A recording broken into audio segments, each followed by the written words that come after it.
Nam mô Bổn Sư Thích Ca Mâu Ni Phật. Nam mô Bổn Sư Thích Ca Mâu Ni Phật. Nam mô Bổn Sư Mâu Ni Phật. Kính thưa toàn thể đại chúng, hôm nay buổi thứ ba chúng ta đến với nội dung bảo vệ luận án của các sinh viên chương trình Master Triết học Phật giáo. Hôm nay chúng ta sẽ có 3 sinh viên: Doan, Thơ Nguyễn. Doan là cô Tuệ Minh, Thơ Nguyễn là cô Hiền Chân và Phật tử Gia Vũ. Hôm nay chúng ta có 4 vị giáo sư sẽ là những vị hiệu trưởng và giám khảo trong chương trình này. Kính chúc tất cả các vị nghiên cứu sinh bảo vệ luận án được thành công, tốt đẹp, và kính chúc tất cả quý khán thính giả của Bộ Đại Phật Quốc TV, Sakya Buddha University TV có một cái buổi thưởng lãm bảo vệ luận án thật là sinh động, bổ ích. Dạ, xin mời đại chúng ngồi xuống và chúng ta bắt đầu.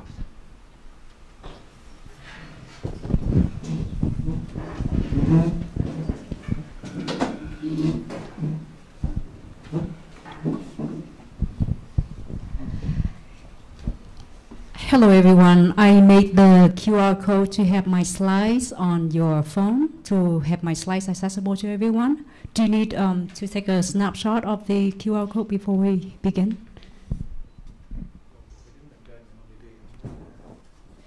Dạ thưa các cô, các chú, con có làm cái QR code này á, để cái slide của con á, đọc được trên phone. Nếu mà mấy cô chú ngồi ở dưới có thể không thấy, có thể chụp á, đi đọc mà anh được không?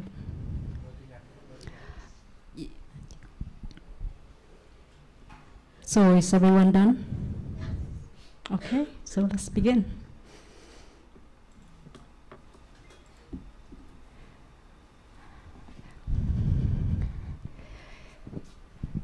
Good evening, Venerable Master. Good evening, professors. Good evening, ladies and gentlemen. Before I begin my presentation tonight, I would like to ask your help with one thing. So on the screen is a picture of a bodhisattva that I stumbled across, and I need your help to identify who this bodhisattva might be. So with a raise of hand, if you think it's A, Kuan Yin, Quảng Âm. So 3 people think it's Quảng Âm. B is Mahastamaprapta, Đức Đại Thế Chí Bồ Tát. Please raise your hand if you think this is Đại Thế Chí Bồ Tát. Or C, Samattabhadra, Đức Phổ Hiền Bồ Tát. Please raise your hand. Okay, so N or D, Manjuri, Đức Văn Thù Sư Lợi Bồ Tát. Okay, so we have a few people, but majority raise hand for C. C is correct. He is Samattabhadra Phổ Hiền Bồ Tát, because he's riding on a white elephant with 6 tusks. Thank you for helping me. So let's start.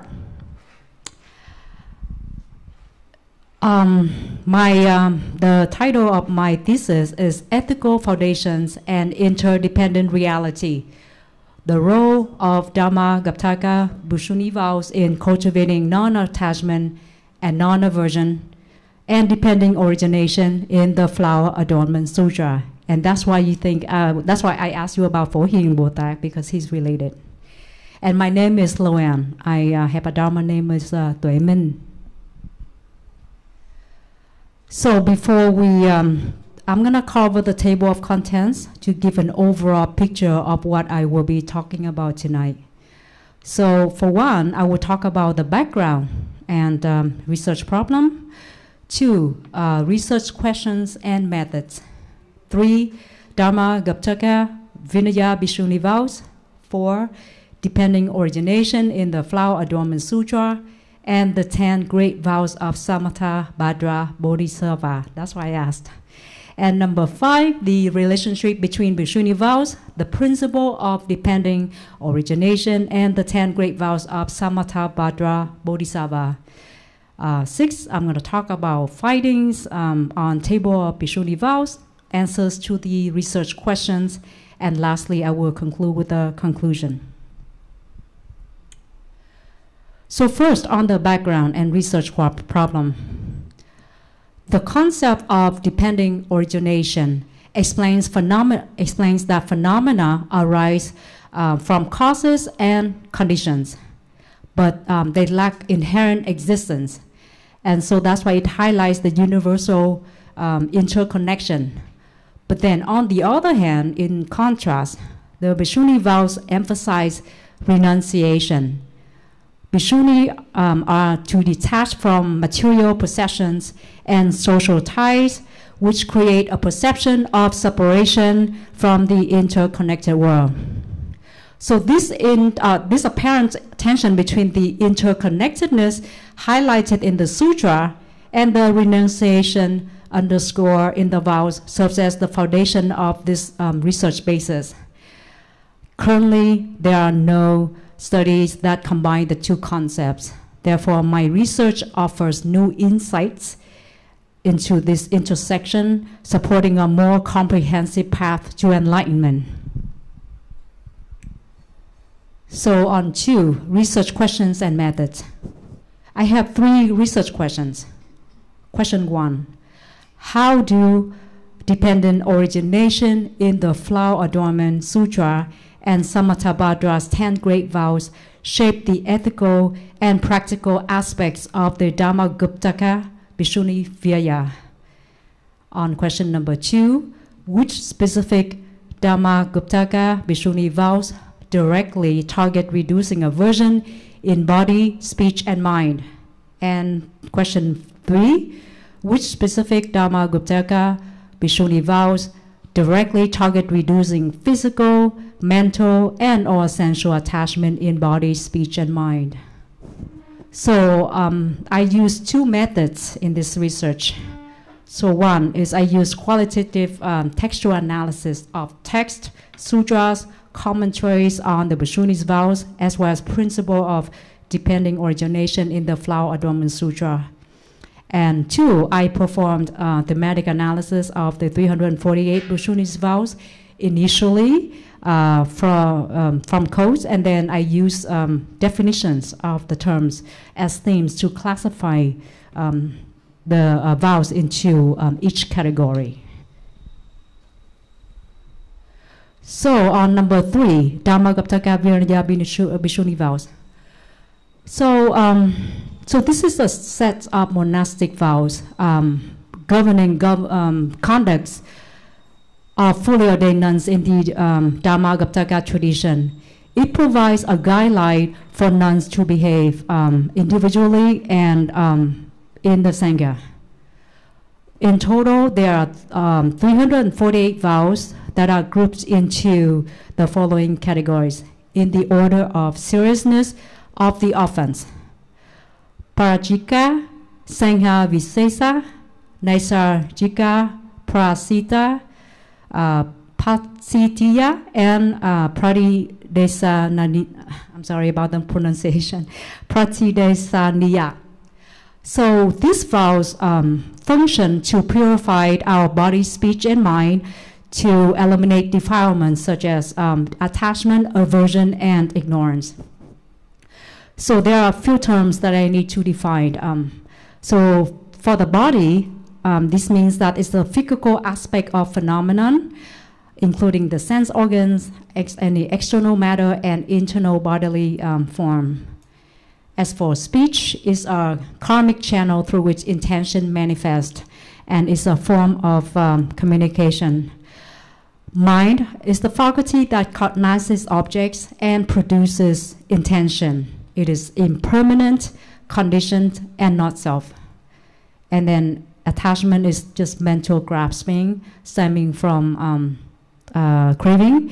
There are 4 forms: clinging to sense organs, clinging to sense pleasure, views, rituals, and self.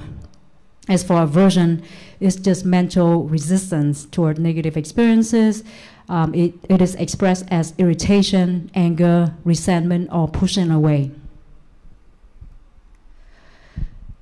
On depending origination in the Flower Adornment Sutra, the interest net is a symbol of this. So basically, it's a gem that interrelates with other gems, and also related to other like gems that are reflected within those gems. So, which means that this illustrates the idea or the concept of interconnectedness or interbeing, interpenetration, and non-obstruction between phenomena. In other words, the concept here is one is in all and all are in one. So this means that the causes, conditions, and effects of one another in this interest net, they have no inherent existence, and therefore it is also known as, emptiness. Therefore, we can say that depending origination and emptiness are one. On the 10 great vows of Samatha Bhadra Bodhisattva. On vow number 1 is to pay homage and respect to all Buddhas. In Vietnamese, is lễ kính chư Phật. That means that we need to respect everyone. On 2, to praise the third one comes xưng tán Như Lai. That means that we need to praise the goodness of others. On number 3, to extensively make offerings is hoãn tu cúng dường.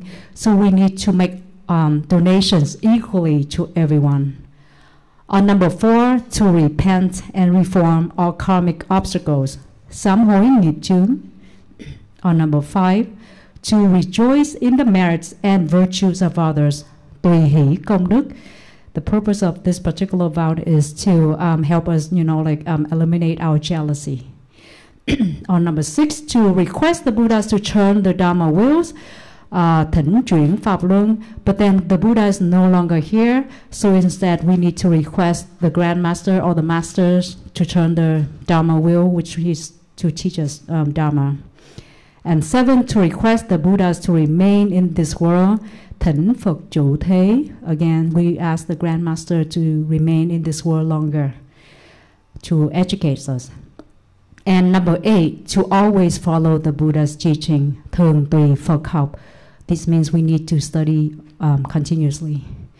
On number 9, to live harmoniously with all beings, hằng thuận chúng sanh. And number 10, to universally dedicate all merit and virtue, phổ giai hồi hướng. So all these vows represent practice, perfection of action. So normally, we learn, we have we try to understand concepts of the Dharma, but then we also need to practice the learning, the understanding. Understanding and practice must go hand in hand. And these vows also help practitioners to connect with all sentient beings, and hence this illustrates the interconnected or interbeing concept of the Flower Adornment Sutra overall. So on number 5, relationship between the Bhusuni vows, the principle of dependent origination, and the 10 great vows of Samatha Bhadra Bodhisattva. So from left to right, we have the Bhusuni Virya. So the precepts, once again, help us to purify our body, speech, and mind. And then this is translated in terms of the depending origination concept in the Flower Adornment Sutra, as that all our actions through body, speech, and mind can affect or influence the entire universe. Again, one gem can relate or interconnect, interpenetrate other gems. And so in practice, when we take the understanding of depending origination into practice according to Samatha Bhadra Bodhisattva vows, we need to be mindful of our actions. So we need to vow to act to benefit all sentient beings. And so perfecting a precept, for example, means bringing the individual closer to achieving enlightenment individually according to the Virya.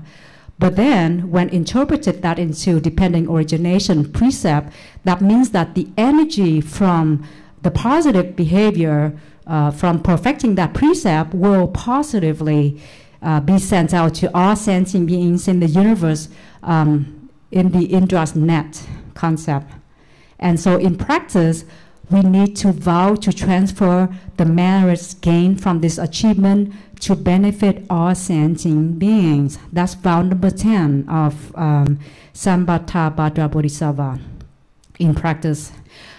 And so just to give an example of this whole concept, so if I was to keep the precept of not eating after noon, I need to think that this positive energy I want to send to the entire universe from myself. And therefore, I would like to, the merit gain from keeping the precepts to all sentient beings so that they will have sufficient food, so no one will suffer from hunger. And it's actually my practice for 1 year. So on number 6, findings on the table of Bhikshuni vows and answers to research questions. So on the findings, there are 348 vows, and they are broken into several categories. So the goal of this research is to identify the specific vows that are aimed at reducing attachment and aversion through body, speech, and mind, because by consciously restraining physical and verbal actions, the vows help to pacify the gross disturbing attitudes of the mind. So from the findings, the results indicate that from the table, if you look below, there are some highlighted, some information highlighted in yellow and some highlighted in green. So the one highlighted in yellow, tells me that the body appears to be the primary karmic channel that requires attention regarding attachment, because I, did the data and I tabulated everything into percentages so I can have the numbers to work with. So speech, as expected in green, appears to be primary karmic channel that requires attention for overcoming aversion. So why I do this? Because this is gonna be for my for this research paper, but then this is also for future research to look deep into the number, so I can use the number to develop interventions for behavior changes to help newly ordained bhikkhunis to successfully practice the precept. So I can target the ones with the high number first to come up with interventions to help that. So that's why. So from on number 6, I continue. So for research question number 1, how do dependent origination in the Flower Adornment Sutra and Samatha Bhadra's 10 great vows shape the ethical and practical aspects of the Dhamma Guptaka Bhikshuni Virya? So the Virya serves as foundational training. By keeping the Vinaya precepts, it means that we live by the principle of dependent origination. This means that we need to be mindful of all our actions, because each of our actions will affect the universe overall. And Samatha Bhadra's 10 great vows develops upon that foundation. So this manifests as compassionate engagement by serving all sentient beings. So research question number 2, which specific Dhamma Guptaka Bhikshuni vows directly target reducing aversion in body, speech, and mind? And number 3, which specific Dhamma Guptaka Bhikshuni vows directly target reducing physical, mental, and or sensual attachment in body, speech, and mind?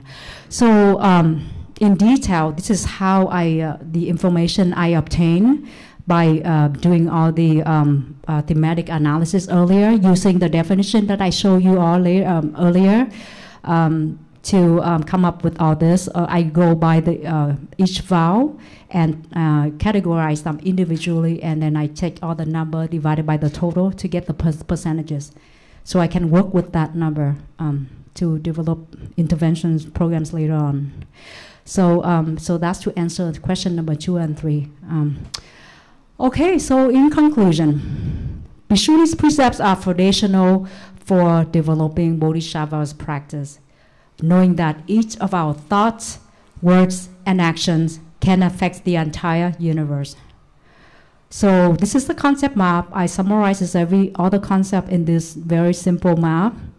So we start with Bhikshuni's vows, and then practice the precepts or the vows for at least 2 years. Why 2 years? I looked into the 348 vows. On vow number 128 of the 178, I have to look up the name. On the 178 Pasitiya, it says that newly ordained bhikshuni needs to be with their Vinaya preceptor for 2 years at least. So that means at least 2 years. So that's why I get that 2 years. So that means that during the first 2 years, we need to focus on just perfecting the bhikshuni vows. For some people, they might take longer. For some, they might take a long time. But that's the number, how I got that number from. So after a bhikshuni is adequately practice the vows, they can go on to study the Flower Adornment Sutra and then try to understand the principle of dependent origination. So that's the understand the concept.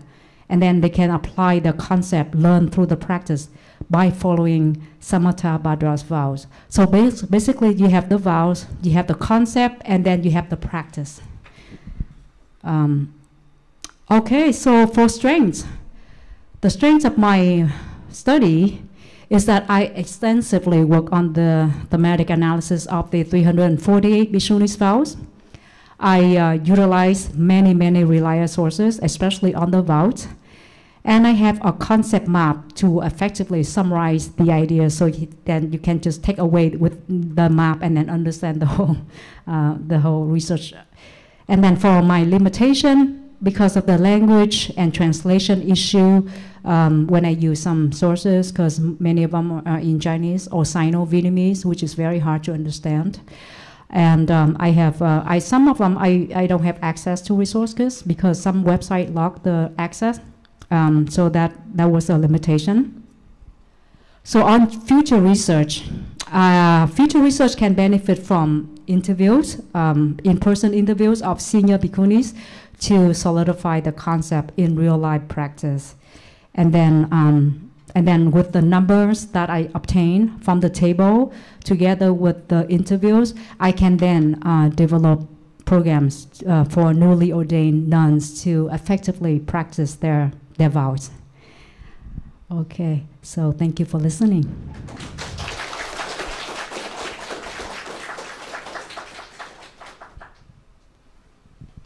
Thank you very much, Shuko. So we'll take a few minutes to do the scoring and then we'll ask questions.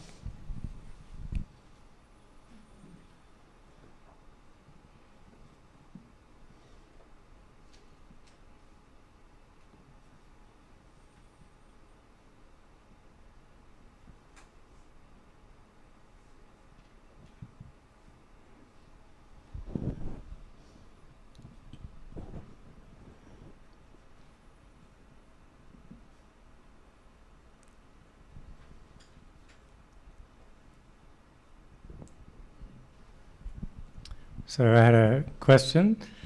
So you're saying you were working with this, I guess you would say, paradox between the teachings on interdependence or emptiness where everyone's connected, but then keeping the monastic rules, it means separation.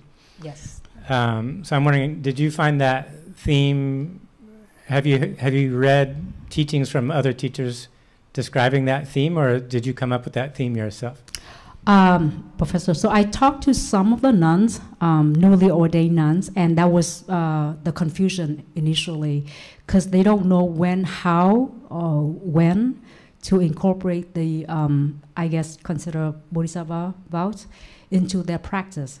So they are so eager to practice Bodhisattva vows that they forget to perfect their precepts first, because you need to purify yourself first before you can help others effectively. Otherwise, it would just collapse because then with attachment, aversion, everything you do is going to be down the hill from there. And in doing the project, do you have any an example or two in terms of your own precept practice, some changes you made or some things you noticed in doing the project? In doing the project, I noticed that's why I look for the body, the precepts on the body. I have lately I've been buying shoes to offer to people, to nuns. So when I read the precepts, I learned that I need to cut that down because I'm affecting others. By giving the donation to them, they need to be, I guess, detached from material possessions. So that's the one thing not necessarily for myself, but for others. But that's the same thing because we are in one, right? So that's the one thing I noticed and I need to cut down. That's the one thing I learned.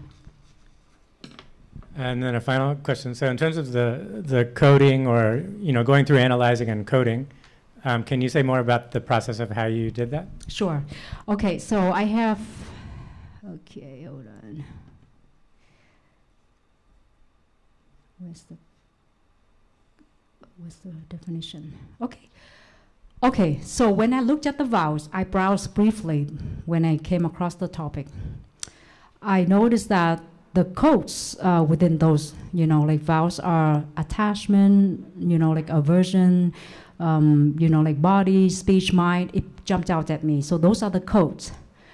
So then I looked into, I read up the definitions, of why the vows are there in the first place. And from the definition, the function is to purify body, speech, and mind, to eliminate defilements with such as attachment, aversion, and ignorance. So I defined those terms specifically. So from those terms, I go into the list, and as I go across each vow, I would ask the question: is this aversion or is this attachment? And then is this body, speech, and not mind? But then I mostly look for body, speech, because mind is basically inherently in all of us, all of them. So that's how I did my my coding.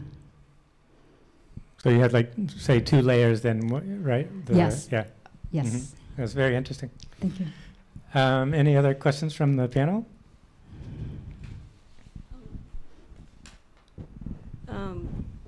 I really enjoyed the way you explain things analytically as well as thematically. But my question is, in terms of the vows, have you looked at least a few vows semantically? Because sometimes your understanding would be greater once you get into the semantics. So that was one of the struggle for me. Because I guess that could be a researcher bias in terms of interpretation. But I guess I just, took a dab at that. And I did struggle with some of them because, some I don't really clearly understand, but I try my best. Yeah. Thank you. Okay. Thank you very much for a very clear presentation. This is an area where I'm completely ignorant. But your presentation makes it really easy to follow. Thank you. So that's maybe your expertise and skill here. Of course, I have a number of questions, but I will limit to 1 or 2 looking at the time. So you spend a lot of time coding all of these Bhikshuni vows, right? Sort of correlating to Samantha Bhattar's vows and kind of a counteracting aversion, attachment, all of those things. Looks like you have neatly coded them, but I wonder whether there are any overlaps sometimes, isn't it? Like certain vows could also, would it be possible, be able to, how should I say, reduce the aversion and attachment, both of them, not either or, right? Yes, It I did not have work. that category for some, but then I decided to keep it simple, just to go with one, like primarily, because it would be so confusing. Because there are some occasions that for some vow, it could be either attachment or aversion. Okay. But I chose to go with one. So Okay. that was the one assumption, like one of the three assumptions I made when I code. Okay, great. So maybe that's a footnote somewhere you can put it, right? So Yes, it's I need to important mention be part that. of looking at the categories or the divisions of Bhikshuni vows, 348 into those, the first one is called defeat. I know in the Tibetan what is exactly defeat. I know in terms of the Bhikshu vows, it's a very serious one. Sometimes in English we call it downfall. So I don't know in this context whether the defeat that vow with a nun, like if you break that vow, is it possible that you cannot purify it, you are no more nun anymore, or what is it? How do you define defeat? So for defeat, there are 8 of them. They are the most serious. If you break one, that's the end of your life, your nunhood life. That's right. Okay, so it's the same meaning. That's why it's defeat. Okay, so that means I think in terms of observing them, right? So these are the right. You kind of put your life on the stake. Yes. You cannot break them. Others, maybe you can do confession and restore them, right? Yes. Okay, wonderful. Thank you. With that, with the timekeeping, I'll just yield back to you.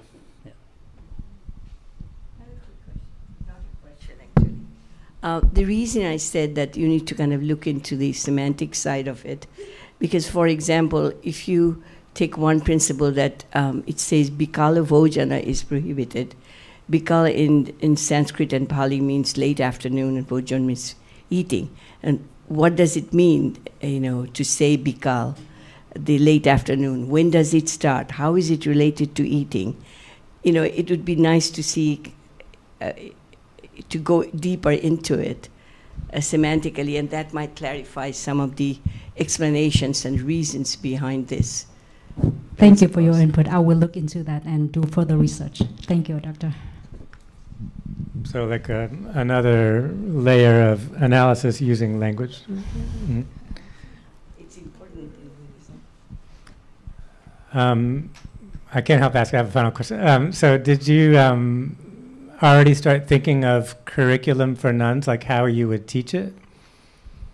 I'm gonna actually. After I get ordained, I'm gonna be ordained on May 30th.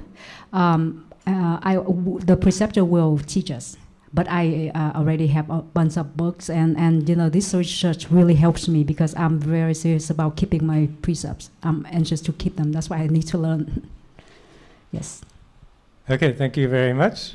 That's it for this presentation. We'll take a short break, but thank you everyone for very good listening. job. Thanks for your patience.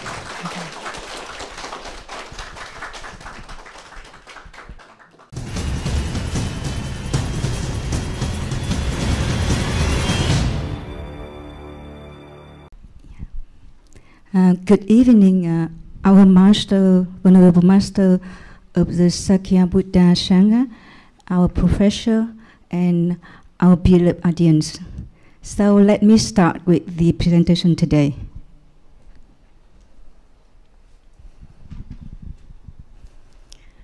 So welcome you to the Thesis defense of Thơ Nguyen, myself, and my Dharma name is Thích Nữ Hiền Chân. This is the title of the topic is Buddhist Meditation for Conscious Leadership, Cultivating Wisdom and Success in Business. So we have 5 sessions in this presentation. The first is background, the second is research question, the third is methodology, and the number 4 is finding and discussion, and number 5 is conclusion. So for the background, why is this research important? Traditionally, leadership training lacks ethical depth and inner transformation, while popular mindfulness programs are often decontextualized. And for example, the concepts of mindfulness, so I was to ask a question, I would like to ask the question, anyone know about the concepts of mindfulness?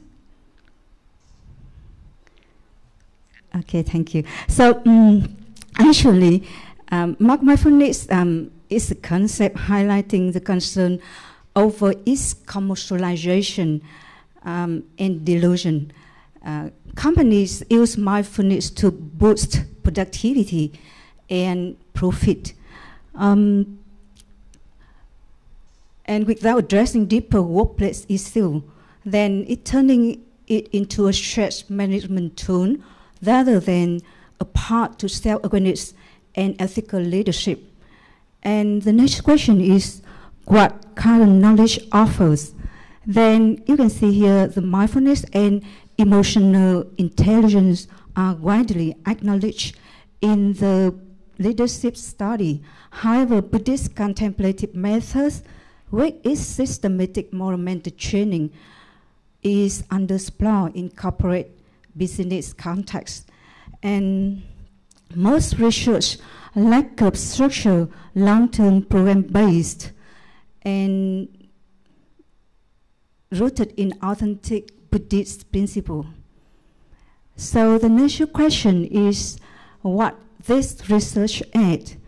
I propose here three parts. The first is a Buddhist grounded framework to integrate the four noble truths and four foundations of mindfulness into leadership development model. And I propose here the practical three-tier roadmap for cultivating self-awareness, emotional intelligence, resilience, ethical decision, and decision-making strategic and wisdom. Then the last one, futurist pathway lay the foundation for empirical study and cross-cultural adaptation of Buddhist-rooted contemplative practice. And based on the study, I rely on the text book of the Bodhisattva Vasubandhu. In Vietnamese is Bồ Tát Thế Thân. And the name of the book is the Abhidhamma Kosha Bhashyam. It is Kosa Luận. And he is the most influential Indian Buddhist scholar whose legacy include remarkable thousands of commentary books and give to the current generation. Then another sense of research I based on the teachings of the Master Venerable Thich Huyền Châu. He is the CEO of Sakya Buddha University, and a set of book like this one, The Leader Ways of Business and Buddhism. So I come to the next section of research question. Here we have 4 research questions. The number one is how can framework integrating Buddhist contemplation practice, particularly the 4 foundations of mindfulness and the 4 noble truths with business strategy and SWOT analysis, be developed for leadership development? SWOT analysis, SWOT stands for strength, weaknesses, opportunity, and threats. And number 2 is how can the practice of the 4 foundations of mindfulness support business leaders in identifying and overcome for disruption? It is like 4 điên đảo, for perception, thereby cultivating insight and improving ethical decision making.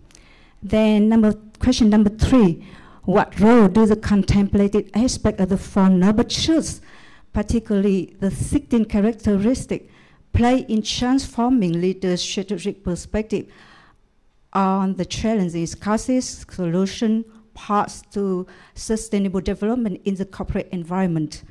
And here we call it 16 hành tướng của Tứ Diệu Đế. Sorry. And number 4 is what are the expected benefits and potential impact on corporate integrity and leadership effectiveness of integrating Buddhist mindfulness and meditation practice into business leadership practice. So the next part is methodology. I based on the middle course number 10 Satipatthana Sutta, the foundation of mindfulness, Kinh Tứ Niệm Xứ in Vietnamese. So you all know that the 4 foundations of mindfulness include drawing on the body, in the body, feeling in the feeling, mind on the mind, or mental object in the mental object. So it is like realize things as it is. And with the diligent alertness and mindfulness. So practice here, we cultivate wisdom, dispelling delusion and lead to ethical sustainable action to addressing 4 types of misconception or wrong perception. This is Vipassana. 4 foundation, 4 wrong perception. It is seeing impurity as purity, sufferings as happiness, impermanence as permanence, or non-self as self. So 4 điên đảo in Vietnamese là xem những thứ như là nó đang bất tịnh thành tịnh chẳng hạn. Đấy là một cái ví dụ. Then I move to the detail, further detail in the context of business. So here I based on the case study, some case study. Let me go through the business context firstly. So for mindfulness of body, the leader aware of physical state, energy level, and business structure signal and business interaction. And for the sensation, when practice the contemplation of sensation, the leader aware of emotional response such as the customer or supplier in value chains or employee of community. Then the next part is mindfulness of mind. Then when he observes thoughts and mental states of they can enhance leaders' self-awareness and emotional intelligence. And the last part is mindfulness of Dharma. Then the leaders can observe insight on nature of things and realize impermanence of market trends and success. So you can see in practical life, in the real context of business, corporate failures underscore the consequence of neglecting sustainability and ethics, such as the case of Volkswagen. Do you remember that case with the car company in Germany? This company have a scandal of emission of the air of the car, and it is exemplifies the distortion of pleasure, where certain profit motive led to deceptive practice and resulting in 30 billion in fine and reputational damage. But it's very good that the company can recover and abandon these products, and then they become the leaders in the environmental product. So here you can see the 4 distortions I already explained, and by that the leaders can gain clarity by observing where distorted perception impact decision, and by that the leader can develop a business strategy and conduct SWOT analysis. This align with the Buddhist principle. And for example, of Volkswagen, I just give you an example. They turn this threat, the weakness, to the opportunity or to the strength. So it is what the business tool for the company or for the business to work on the strategy of vision and mission of company. Then the leaders can reduce reactivity and bias in strategy, planning, and communication. And lastly, they can promote realistic awareness of internal strength and market changes. Then the next part is the 4 noble truths contemplate to the 13 characteristics. Here we have a 4 main session based on the 4 noble truths. It is suffering, the first truth, and the second is the cause of suffering or origin of suffering. The third is the cessation of suffering, and the last is the path to cessation of suffering. Then we have a 4 characteristics in each truth. In this, the first one is impermanence, suffering, emptiness, and non-self. It is they are the vô thường, khổ không, vô ngã. And in the business context, we realize the bias that the leaders can contemplate and recognize core business challenges both internally and externally, then market shifts are weak foundation. And relating to the origin of suffering, based on identifying and observing or understanding the suffering, then the business leaders can trace back challenging to root causes, culture, and behavior and strategy. So culture or processes of the company or the behavior related to the feelings of the people and the strategy, so that they can lead the company or themselves. And here we have a cause, origin, arising, and condition. It is like nhân tập sinh diên. And the next one is the cessation, stillness, subtlety, and detection under the cessation of suffering. And in the business context, the leaders can visualize resolution and the centerings of mission and strategy.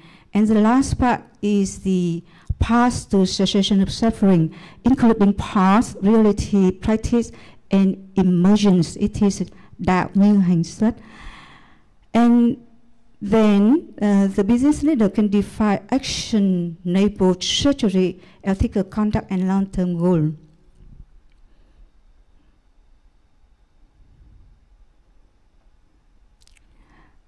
And the next part is finding. Then in here I list down two main sessions. So the first session is the divergent understanding of mindfulness.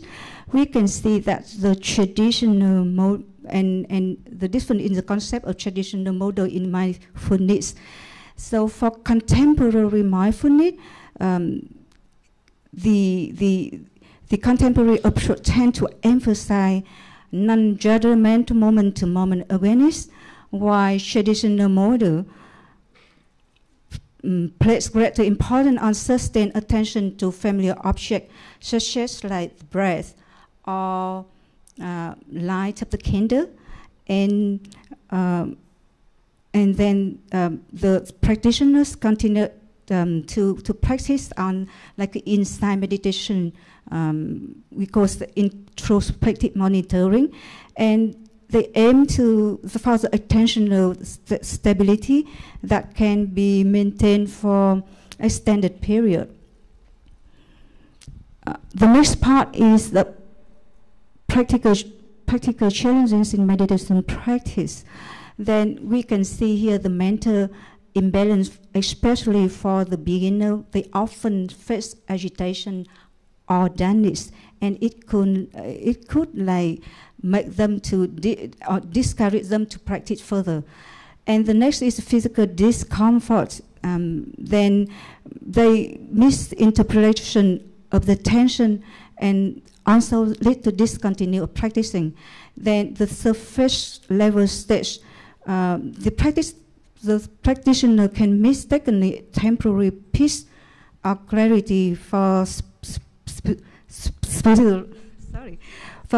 spiritual reaction and risks of the spiritual bypassing, and the corporate adaptation and risks.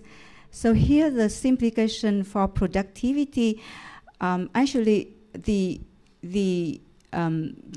leadership training program relating to the mindfulness, they carry out in the business context, such as like Silicon Valley companies such as Google.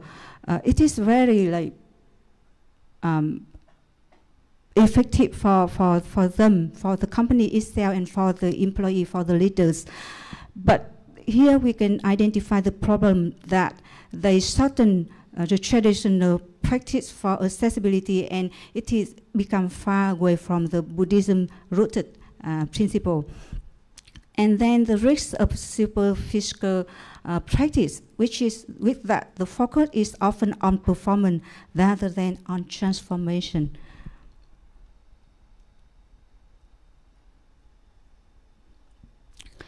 And I go deeper the next section of finding relating to the ethical challenge and mindfulness critiques.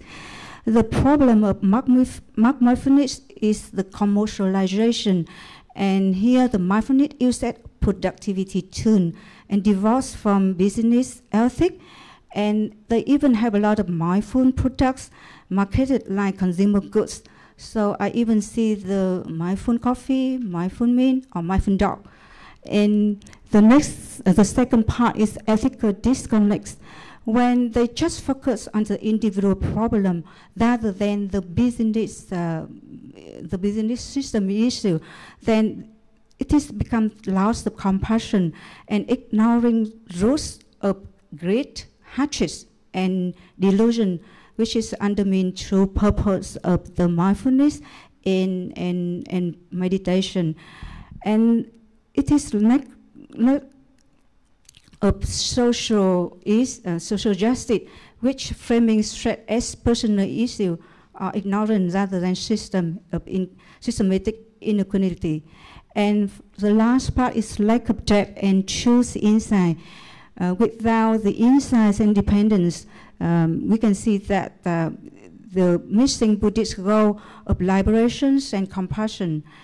And you can see a case study of very big company with the leaders named both Stiller.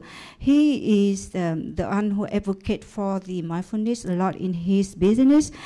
And however, it is not prevent material downfall himself, and he actually violate the company policy by pledge the company's convertible notes. And in the teachings of Abhidhamma Sankara Sastra, it is Pháp Ẩn Túc Luận. The Venerable Mr. Thích Huyền Châu already taught us that like the Western style, they far from the rooted cause of the Buddhism, because mindfulness, it's not just mindfulness, it is right mindfulness, and it's have to base on the whole set of eightfold noble paths, from right view, right intention, right understanding, right intention, right speech, right action, right effort, right livelihood, right efforts, and right mindfulness. And from right mindfulness can come to right concentration, and finally reach to right liberation. Then similarly, Venerable Thích Nhất Hạnh wants that if mindfulness is just used as the means to achieve financial success, it becomes an intimation practice incapable of bringing true peace, joy, and happiness that the Buddhism can bring to people. Then I move to the next part of discussion. Based on that, I give the social roadmap for conscious leader practice. The reason because when the business just based on the mindfulness simply and practice breathe in out to make the people release the stress, so it does not make sense if they do not know the whole roadmap. Then from the beginning level, intermediate level, and advanced level, the teachers let a proposal from myself, but we can work in next future projects with the university, with the Buddhism faculty, such as Sakya Buddha University or Naropa, for example. Then here, based on my practice with the ex-company before I go going for monastic life, then we have goal, practice, method, and reflection review. Then just for foundation level, we can practice about 15 to 30 minutes. And here I recommend longer time for weekend, especially a mindful break, just like 5-10 minutes during the day. Then it's very helpful for leaders release stress and make right decision. And for reflection and review, suggestion is that before sleep, they can contemplate a day lesson, merit, and moment of clarity. It's very helpful actually. Similar for the next immediate level and advanced level. So I propose the method here. For example, here just mindfulness breath and contemplation of body and sensation. But move to the advanced levels, we can consider we can practice the awareness, contemplation of Dharma, and 16 exercise contemplation of Four Noble Truths. And I really like a reflection and review. So for the intermediate level, suggest that they do the nightly reflection on personal development. And here at that state, they already need periodic consultation with meditation teacher for guidance and refinement. And the last one, the advanced level, we also mentioned about the mindfulness, but here in the intermediate level, I also recommend the part of like 30 minutes of meditation before making any important decision or meeting.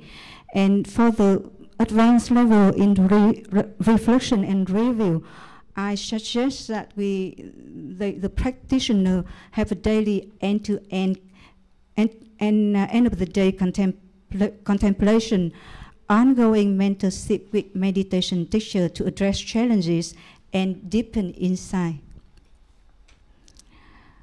So then the next is the program for the leadership. So I suggest to incorporate the meditation and mindfulness trainings to the leadership development program of the company. Then the 8-week format is recommended. Workshop, daily practice, or mindful practice, as I explained in early part. And here, of course, it is the recommendation only, but we have curriculum modules based on an objective. So normally it's better to work with the business itself to develop the objective, the needs, and then we can propose certain objectives specifically for that business.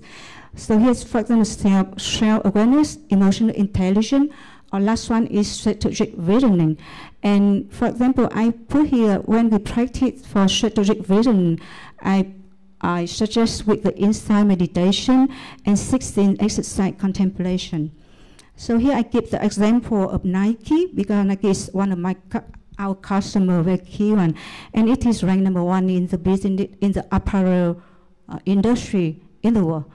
And here you can see the inside 16 characteristics we already know, and for the Nike example, you can see the strong brand. The strong brand, so success for association, success for strength, we can deem it as association because it is big. Company is #1, and it is the company achievement. So the strong brand recognition, our loyal customer base, and innovation-driven culture. And Nike strength represents stillness and cessation, stable foundation built through overcome past obstacle. And for Subsidiary is ability to lead industry with advanced product and inclusive branding akin to reaching a state of excellence, set the way of Nike products and strategy. And the last one is detection. Nike's strategic focus on direct-to-customer channels, reducing reliance on intermediary and fostering direct relationship with customer for degree of autonomy and resilience in market dynamic. So for example, in 2020, when the COVID-19 happened, actually Nike already prepared for that in advance a few years, and they have a direct-to-customer channel. Then they still develop compared to its competitor during that period. And when they work with our company, they work directly with us to design again the strategy with 3 layers. 3 circumstances, this scenario to address with the challenges of COVID-19 issue. So they work closely with the suppliers and in the value chains. So similarly, I have the Nike example for eco-innovation, digital expansion, and AI personalization for opportunity. For weakness, they have supply chains dependencies and reputational risks. Actually, in the past, Nike have a problem with the labor chain, and they have to address it by reviewing the system of the business, of the vendors. So they come to our company, for example, to review our company human policy and to check whether the company use label, child label. And for the supply chain dependence, during the COVID-19, they actually review all the vendor with a lot of characteristics from the security system, from the financial system, whether they're strong or not, and then they reduce like about 25% of number of suppliers, just and increase those ones they keep to the partner level. And the last one is threats. We can see the global instability, legal and ethical risk or inflation impact, just consider as the threats for the Nike. And the next, beside the curriculum and the roadmap I suggest here, then another thing is that support system or environment and evaluation is really needed for the leadership development program. Then I propose here the coaching and mentor, qualified instructor, physical and cultural environment, cultural development and evaluation tool. And here again, I recommend that the company or the business work with the affiliation or cooperate with the recognized institution like Narapa or Sakya Buddha University. And I move to the last part of conclusion with strengths and limitation. Here I can, for the strength of thesis, the strategic clarity to ethical squad and strengthening ethical decision-making and resilience by contemplation of 16 characteristics for noble truths applied for strategic to 7 insight and decision-making under complex conditions, foster emotion balance and long-term vision of the business. And it's based on the no harm value principle of the company. And then the thesis can address the mindfulness concepts based on the roadmap of the practical training pathway for conscious leadership. Another part is the limitation that you can see that applying the meditation technique, especially the hard one like that, very difficult and a lot of challenging. So here we can see risks of superficial mindfulness and time and practice barrier, because whenever you talk to the leader, they say that they are too busy to do anything. Then we have those instructor securities. That's why I recommend that work with the professional institution. Then the last one is the psychological ethical readiness. So for future research, I explained, we have, I propose here the empirical evaluation of program impact, the cultural and organization adaptability, ethical cultural and organization transformation, and the last part in instruction development and standardization. And actually, it's nice that I can see another thesis of Ancient and Yvonne Dow also mentioned about the 16 characteristics of for noble truths. So we may do have a future project together. Thank you.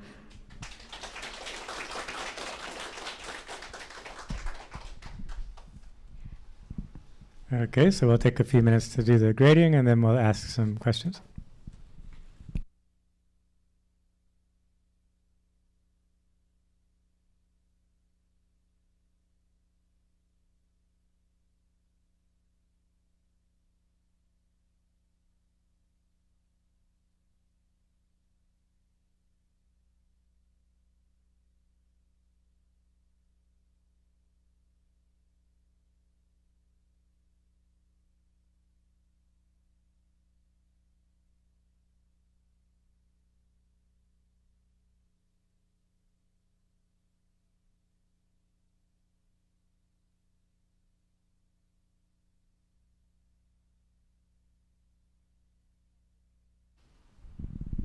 So I had a question. Can you go back to the slide with the 4 establishments of mindfulness? Yeah. So I found this very interesting because we normally think it's just for me individually, my own body, my own emotion, my own mind. But I like how you're using this to talk about the business as a whole. It's like a framework to look at the whole business. So thinking about everybody's physical body and the business. But I would imagine, are you also meaning the physical buildings, the physical material also? Yeah.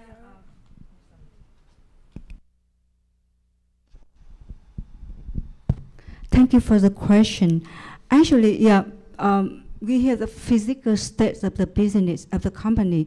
So it could be whether the system is educated for the business to run it in normal situation. So yeah, I'm fine with you with that idea. Right. Yeah, just not explain here in detail only. Because I think that's where it's very interesting using the Buddhist teaching to look at the whole business, like including the physical building, all of the material things, and seeing it as one big body, I guess. Yes, so it's very interesting. Yeah, thank you. Also then, so would you say if a business is adopting this strategy, then would they pay the employees to meditate? Oh, that's a good question. I think we will come to this question. So let I move to next. I will show you the mindful product here, so you can see the mindful dog, mindful coffee. Just very funny, right? Here you can see the top companies quick meditation space you can find viewing. And here's the PwC is my previous employer as well. They also handle. You can see here when they find a job for you, for anyone, you find the company with some criteria like good environment, good medical take care, health care. And here's the top company with meditation spaces. And it is 260 companies. So PwC is number 2 here in the list. And here's the Google meditation place, Nike, the space. And here's Marksport, the ex-company I worked before. And actually I spent 5 years to implement we spent 5 years to implement the leadership training program and the coaching culture for the company. Then we developed, we also embed the mindfulness in that program.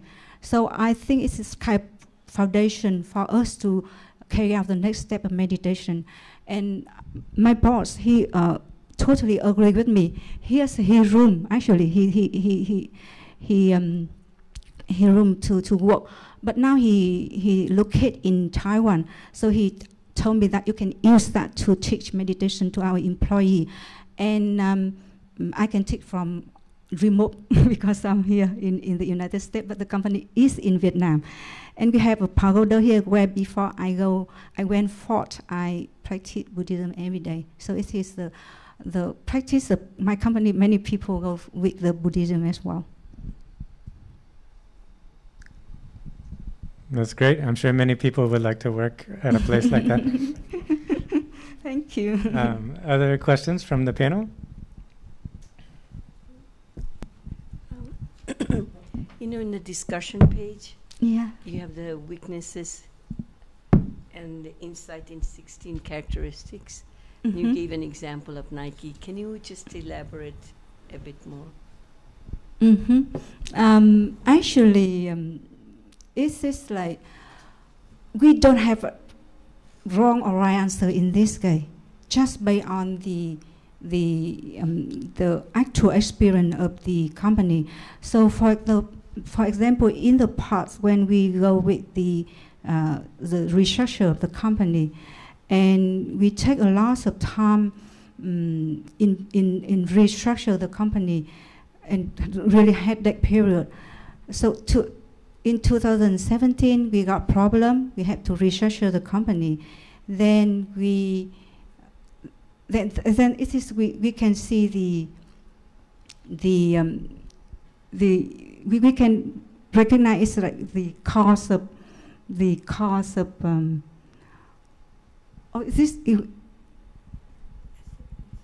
Okay, so I will explain another way for better to understand.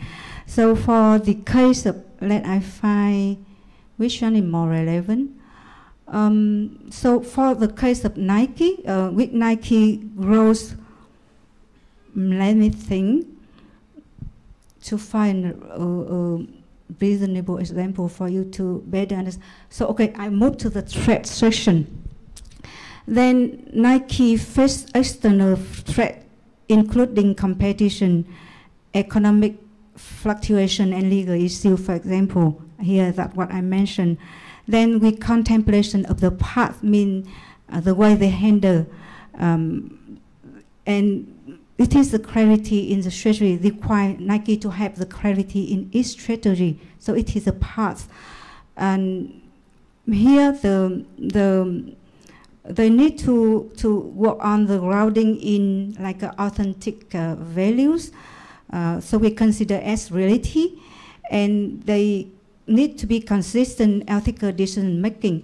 So we consider as action, and we can see the emergence here. Emergence here has like speak to the potential for Nike to transcend the reactive business practice and embody like a proactive or resilience and rooted in wisdom Buddhism, because like to keep it like as the first position like for a long time is not easy.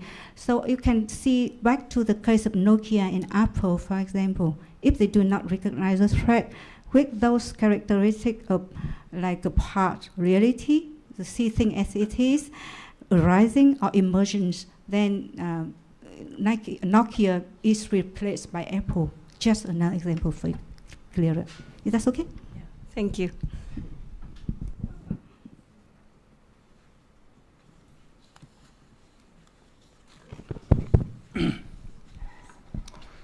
Venerable, so I have no business mind, so I don't think I'm the right person to ask question here.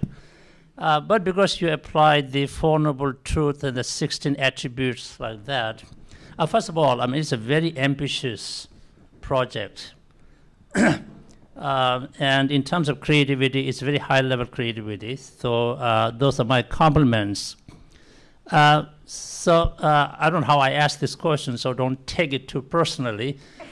Just coming out of my ignorance here, basically. So because you're talking about the ethical right side of those things, so how would you respond to the misappropriation right issues that we talk about, right? Buddha's Four Noble Truths, the 16 attributes is the whole Buddhist foundation structure meant to achieve nirvana and enlighten man, not to run a business and make more dollars or anything like that. So now we are misappropriating that into making more money. And so how would you answer that question? Actually, for this book, The Diamond Cutter, I think you are familiar with that because this is from Tibetan based. Mm-hmm. Then this one, they introduce the idea of Buddhism, and it is based on the cause and consequence. Mm-hmm. So you give what you have, what you receive actually. Mm-hmm. Then a lot of actually it also have a businessman study this project in Vietnam as well as have a wide network in the world. And a lot of social and entrepreneur practice it and make a share comment how they practice and make it successful. Mm-hmm. So that impressed me with this book as well. Mm-hmm. No, I know that it has been applied in many ways. So I mean, but not necessarily that they have not misappropriated it. That question still remains, right? Yeah. I know maybe they make more money. Okay, good for them. But still the misappropriation issue is at stake, right? Yeah, because they see the long-term view. They don't see the real long-term view. Okay. So we can see here the distortion of impurity as purity, right? Then the business, they try to make money, or they just to cut they focus on short-term benefits, then they sacrifice the long-term benefits. So for example, if I don't invest in the environmental issue, then in future I make a fine for that's a very big, like a Volkswagen issue. Okay. So just for example, so it is the need, like we have Buddha nature, then the business, if they do not bring value to the public, the community, so how they can make benefit for themselves. So in case of Amazon, for example, they bring value to like every very good price products in good quality to many people, then they succeed. In case of Facebook, they share a lot of happiness people, and then they succeed. So that's the Buddhist root principle, right? Okay. Okay, I'm looking at the watch service.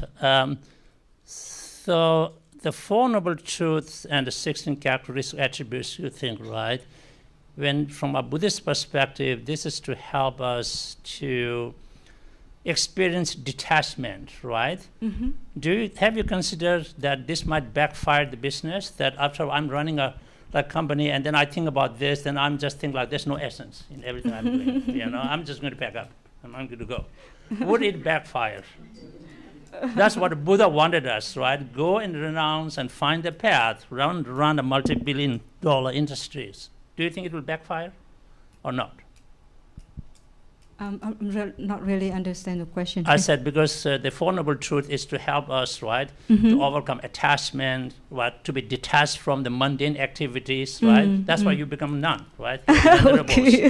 Right? Now, it's not right? like so your practice is that, right? So if you are a business person, I don't think you will be a good one, right? Because you're right. Actually, Dr. Tenchin, thanks for the question, Dr. Chen. We still have a Buddhist leaders in Vietnam. He's a wide range of companies, and he's actually a Shark Tank in Vietnam. He has a business in hospital, education. So it's not like totally different, I think. Thank you.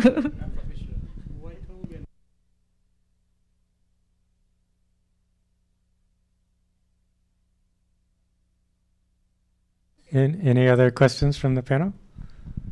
No? Okay, thank you very much, Shuko. Very good job. Thank you.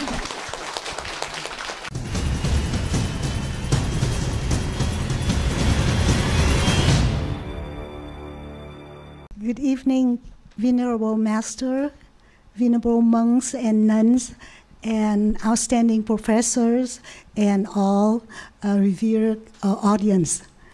It's a very I feel like it's very honored for me tonight to have the chance to speak with all of you and just practice like my friend. So I wanted to ask you, except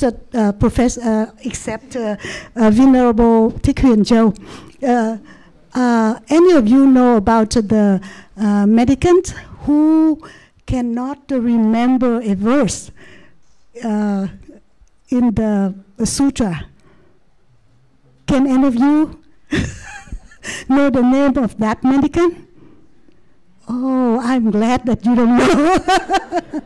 Because I heard about the song that Venerable Thích Huyền Châu made that, and I love that song so much. And even I love that song so much, I still cannot remember the name of that mendicant. And when I listen to that song, I feel like I am him. I am that mendicant. It's really hard for me.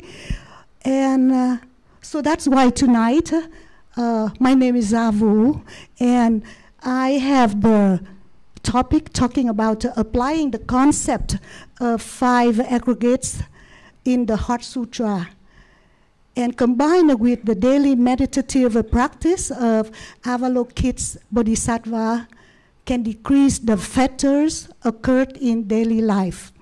So I hope that, I don't know, that you see through me that I think about fetters, I think about suffering a lot, and all my life I keep thinking about the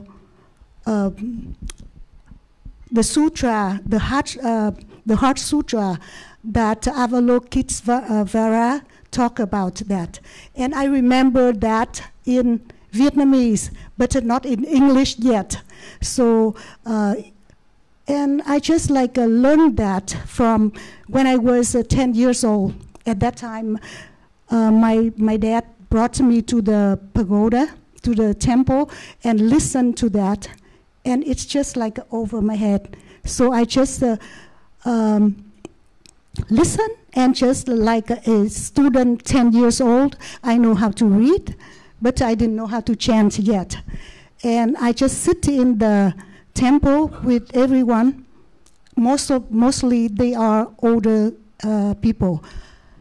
And just I say like that, Quán tự tại Bồ Tát, thành tâm bát nhã ba la mật đa thời, chiếu kiến ngũ uẩn giai không, độ nhất thiết khổ ách. That is the way that I did, so that people over there look at me just like an annoying girl, little girl, because I chant without rhythm, and I just read that. And but that Heart Sutra grew with me my whole life until if any time that I have any monks who can explain that to me, I still have the problem asking the, let me read this one.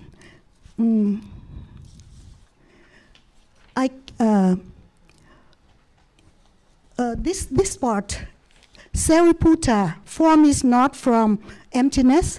Emptiness is not different from form. Form itself is emptiness. Emptiness itself is form. The same is true for sensation, perception, mental formation, and consciousness are also like this. Oh, that is the first part. But this is the part that I kept thinking for almost all of my life. And for the first part,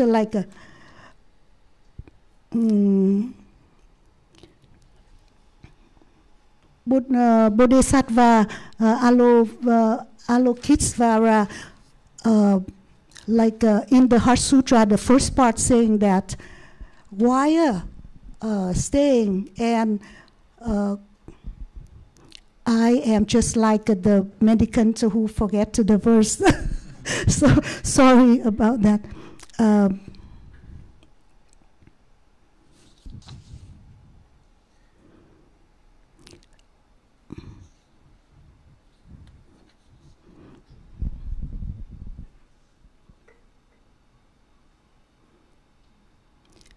Just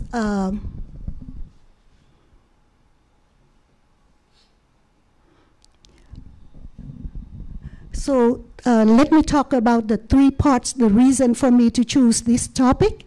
Because in society, even we are rich or poor, we are staying with loved or we are lonely. So, or we are well revered by many people, or we are just ordinary persons, so that everyone, I think that everyone share the same desire to live in peace and experience less suffering. So that's the reason that I am always thinking about suffering.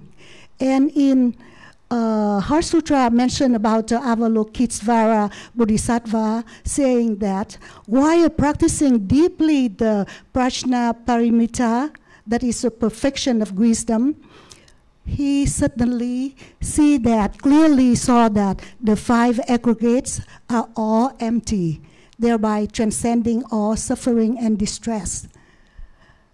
And this is the first part. This is the part that followed me all my life, because I don't know how can we transcending the suffering right away. But sometime I feel like that I can transcending the suffering and distress. But I keep going back and forth that how can I live till this time?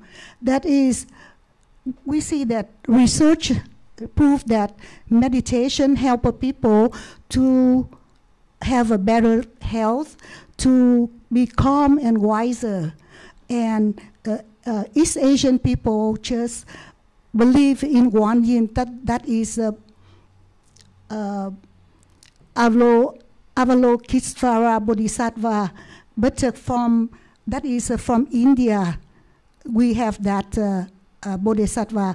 And coming to Asia, so we have another one, the same Avalokitesvara, but the name, they changed it into Nguyen. And why? Why there's a difference like that? But in the Asia, we just worship Nguyen. And that is the reason I can live till now with happiness, because I believe in Nguyen. It's easier. But doing the thesis and having the chance to study in this program, actually when I try to study this program, I just think about, oh, let me learn some English. And what about the program of Buddhism, so that I can read some books. That's it. But I get involved with this program and I love it. And it's really hard. And even I feel myself like that mendicant who cannot remember the verse. And I love him so much. And that's why I try my best to study and apply the concept of the Buddhism and the karma. When I was 10 years old, and at that time my dad just turned into a Buddhist. He learned a lot, and he just wanted to share with me.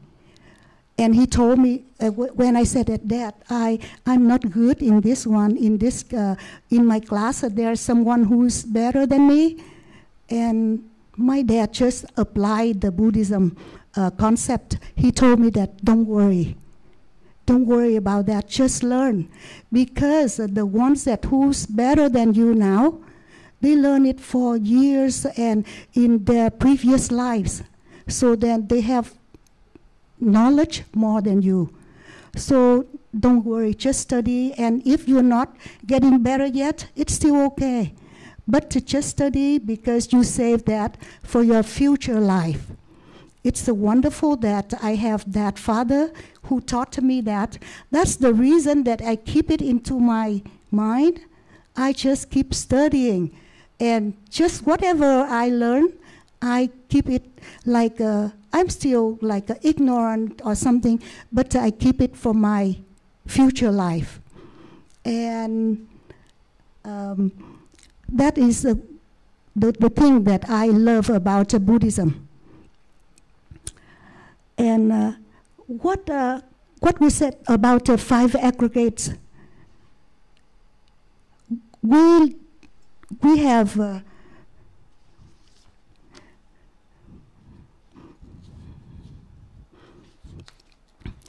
five aggregates. We have feeling. First one is rupa, that is form, and then feeling, perception, mental formation, and consciousness. All of these just are. All of these are just aggregates, so that when I just like the way that Thich Nhat Hanh talked about. Nothing that impermanent, and he compare and like everything. Just we have no self. When we look at a piece of paper, that we have everything in that, and that's easy for us to understand. Oh, so we have no self. That in one piece of paper, there's the sun, the person who grow the tree, and the ones who take care, who's in the factory, everyone join in that part. So for me, it's easy to understand that idea. But sắc tức thị không, không tức thị sắc, that is hard to understand, because rupa form is impermanent, is nothing. But what is that? The emptiness is form, rupa. So, but today, since I work with this one, and I just think about, oh, when my airplane just go through the cloud, at that time when I was far from that cloud, I saw that looked like a rabbit. But when the airplane go through that, at that time it's like transparent. I don't see the rabbit anymore. Just some dots, something that, oh, I said that here is emptiness. But what about the emptiness is rupa. Emptiness is form. Today I understand that. That is like usually when I walk at home, sometimes I just think, I don't understand, I don't get that. But the chance for doing this thesis, I found out. Hey, when we look at the environment without any cloud or anything, we don't see that. There's form, there's rupa. But actually, when the airplane go through that, we don't see that. But there's turbulent, so there's might be some problem. So there's the form. And we see that the environment, there's nothing, that is emptiness. But there's some sources, some forces in that. And if we don't be careful, if we are not careful, there's something might happen, some danger, anything can happen. So that's why I just feel like I'm a American. To that American cannot remember the verses, so I just say anything just come out of my mind right now. So I feel it's easier than I follow this one, the one that I prepare.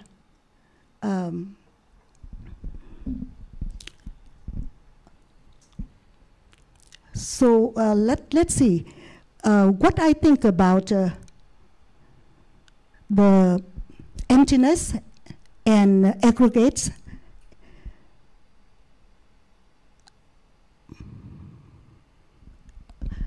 And I just feel like, hey, how can we live? But right now, sometimes I just look back at my life at the time that I was born until now. I have some pictures of when I was small and some pictures that lately that I am getting older a lot. So I see that there's changing a lot. So that is emptiness. That is nothing that is self. And suddenly I didn't intend to show the picture of my grandson. But my grandson, I love him when he was a small baby. But now he's a teenager. So I said, oh, I don't feel like the way that, I know that my grandson I love a lot, but he's changing. And everyone, we are changing. And I have some friend who died already. And suddenly I just said, oh, she died already. And what lived in my heart? And like someone who died, I remember that when we check that person and they say that, oh, he stopped breathe already. So then for me, I feel like that sometime it happened to me. And that is changing all the time. So that is, this body, this form is aggregate. And the feeling that we have, thọ tưởng hành thức, all of that come from the rupa, the form at the beginning. So just the same, just aggregates, nothing. So then when I get mad at someone, of course, actually, we are all the time get mad at someone. And I just feel, hey, forget it, don't think about that. But now I feel like everything's changing. And the ones who are very beautiful, everyone admire that. And lately I watch on YouTube, there's a mother who just talk about her son, the ones that he have a different gene, the genes that make him getting older very quickly. I don't know because they speak in Vietnamese, so I don't check that, what kind of gene yet. I don't do the homework yet about that. But I keep looking at that girl. I'm sorry, that girl, not boy. That girls look like a very, very old, and then she cannot walk. She just lean like this and lean on something.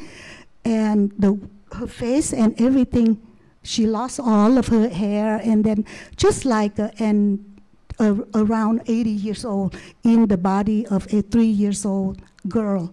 So that made me feel like, at first I saw that and I felt very sad.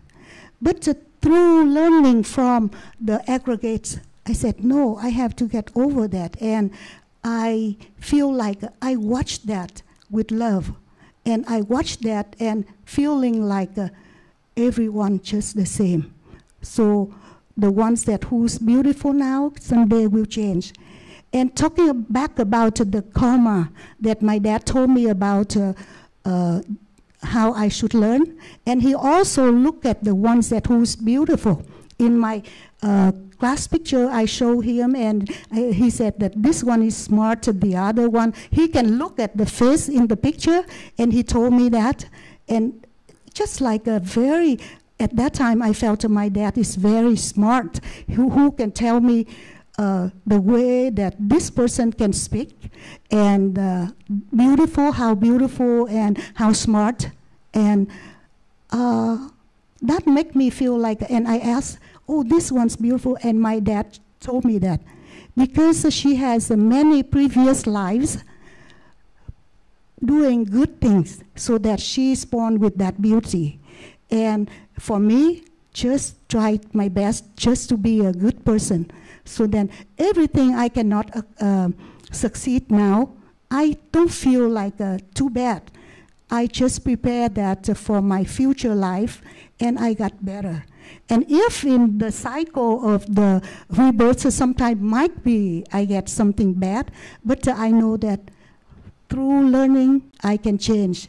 So that is in the Buddhism, we know that everyone has a Buddha nature. Everyone has a Buddha nature, so then feel just try to feel like we have the tendency, we have the power to be good, to be better. So that's why I just say that. So that just let me, I know that I just use the time, but not well. But for me, I feel like in the morning when we deal with everything, everyone in the world, think of that as aggregates, as it's changing all the time. That help us not to get mad, not to have angry or doing bad things or feel like bad.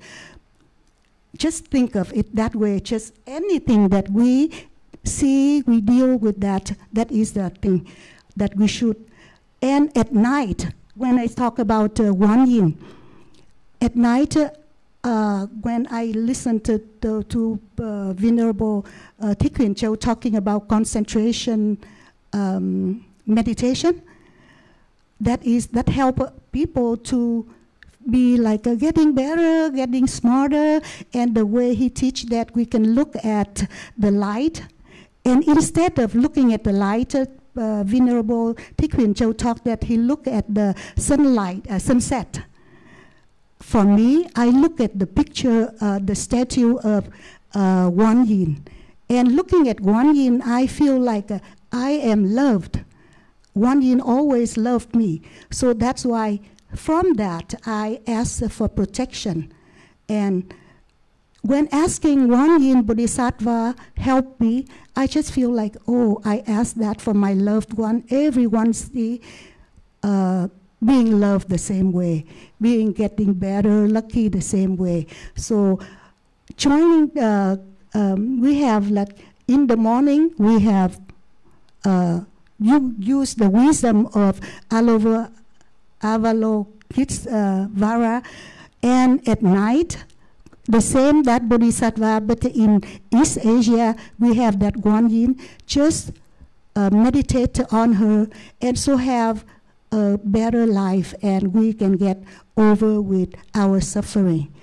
I think that it is the time, and today, just like showing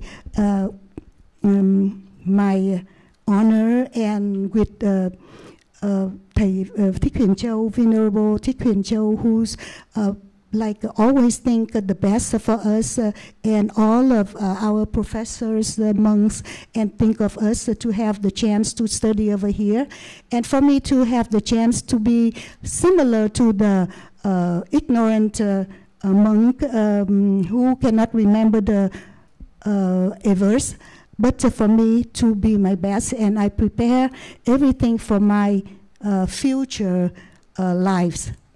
Thank you.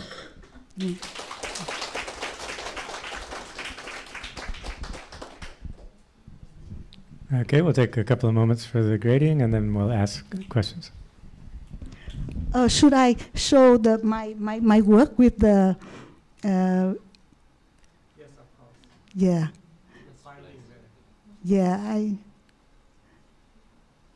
there. The last one is Nguyen. The first one is Avalokitesvara, so that the changing from a male figure Bodhisattva into the female figure. That shows that the way that Buddhism send the seed to everywhere to teach people, that is go with the group of local people and go with the culture, and then change it a little bit so that we can we win the heart of people, and then that's why Buddhism is spreading a lot. Okay.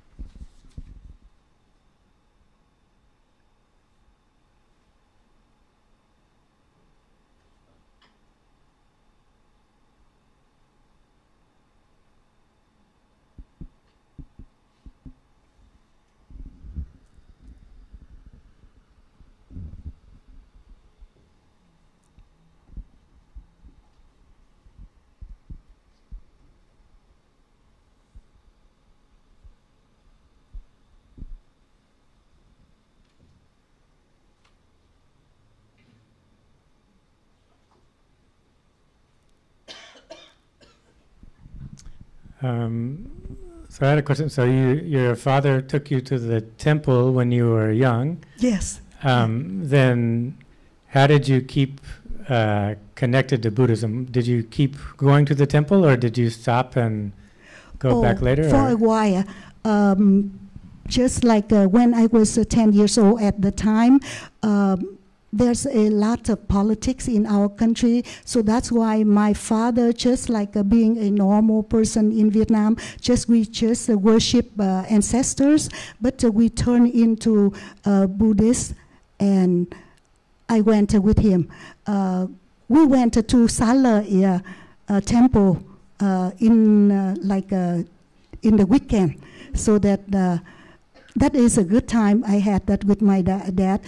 And after that, I have a chance to attend the high school in front of that Sala temple, that is the Zalong High School, and I studied there. When I went to high school, just like we go to a smaller temple, very poor people let the neighborhood, so that not much the chance that we study now we have the chance to study in university, Sakya Buddha University. It's totally different. The ones that I went, just chanting.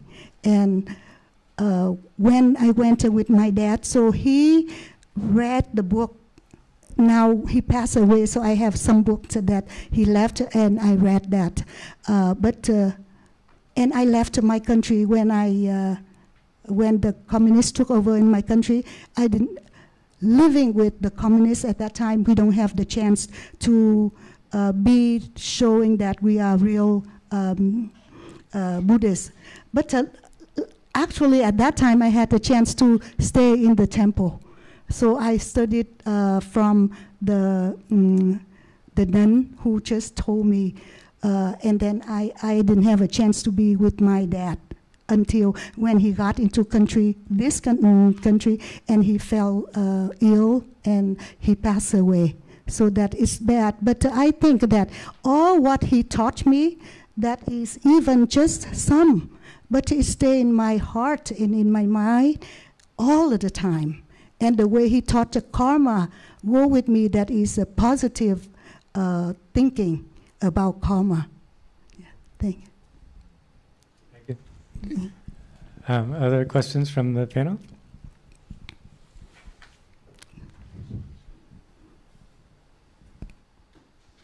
I really appreciate listening to your very touching and personalized connection with Nguyen Buddha or Bodhisattva.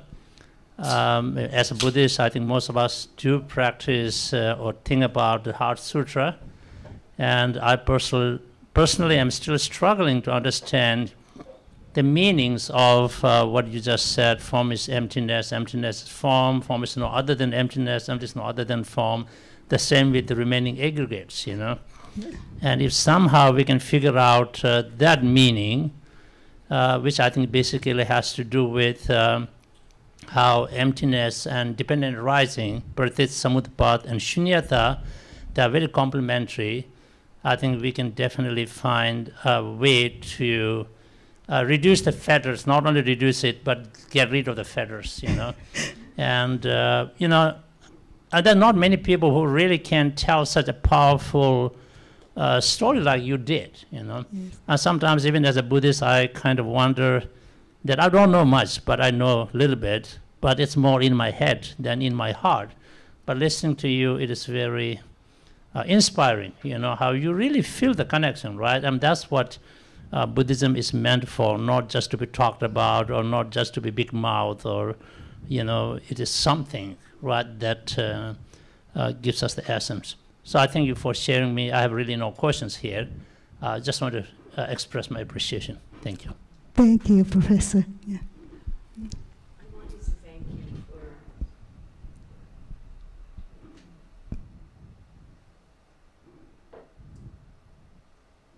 I wanted to thank you for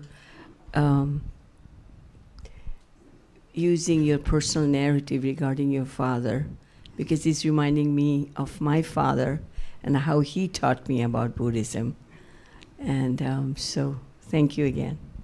Oh, thank you, and I enjoyed the time learning with you a lot, and I know that you always remember your dad, just the way that I love that my dad a lot. But I wanted to mention, because just only talking about Alavo Kitsvera, I have my mom just like a Nguyen too, so that I have a two part in the morning with wisdom with my Bodhisattva, just like reminding me of my father, and at night when I look at the statue of Nguyen, I just remember my mom. Just let me, I know that the time is reached, but let me talk a little bit about my mom. At the time that the first time we have influenza hit in our country, at that time I heard my dad said that, oh, this is very dangerous and somebody is dead with this too.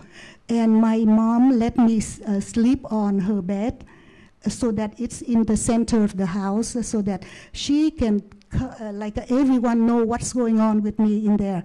And my mom just come and just rub, because at that time we don't have medication for that kind of flu.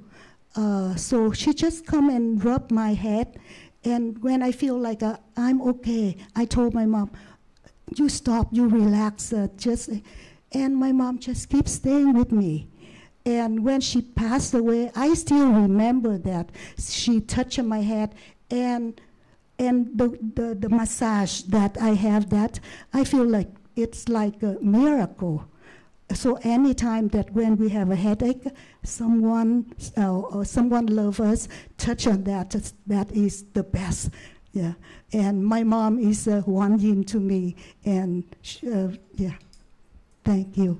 Yeah. Thank you very much. Any other questions? Okay, so that concludes our presentations for the evening. Thank you very much, Ja. Wonderful presentation. Thank you. And any final words? Rồi xong rồi, cảm ơn các vị rất là nhiều. Mời đại chúng đứng lên, chúng ta hồi hướng.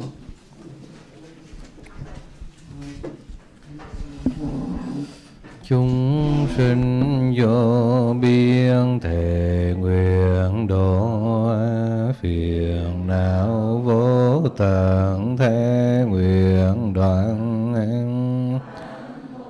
vô lượng thế nguyện học Phật đạo, vô thượng thế nguyện thành. Ngày mai cũng đúng 6 giờ 30 phút mời đại chúng vân tập lại tại chỗ đây để chúng ta tiếp tục với ba đề tài, 3 vị nghiên cứu sinh nữa. Dạ.